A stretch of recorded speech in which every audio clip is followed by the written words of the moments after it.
দাম্পত্য জীবনের কলহের পরিণতি হলো চরম ট্র্যাজেডি। স্ত্রীর শ্বাসরোধ করে খুন করে পালিয়েছিল স্বামী। সেই মামলার রায় ঘোষণা করল আদালত। সাজা ঘোষণা করা হলো দোষী স্বামী নুরুল ইসলামের ওরফে নূরের বিরুদ্ধে।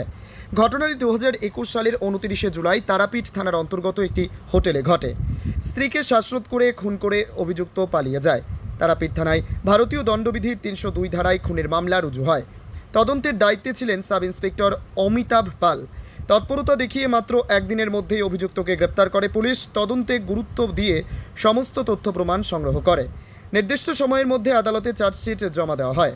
সম্প্রতি রামপুরহাট অতিরিক্ত জেলা ও দায়রা জজ আদালত নুরুল ইসলামকে দোষী সাব্যস্ত করে আজীবন সশ্রম কারাদণ্ড ও 50,000 টাকা জরিমানা করে।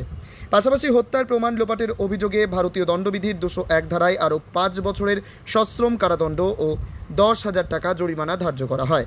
বীরভূম জেলা পুলিশের পেশাদারিত্ব এবং দ্রুত পদক্ষেপ আবারও প্রমাণ করল অপরাধী যতই চালাক হোক, আইনের হাত থেকে রেহাই নেই।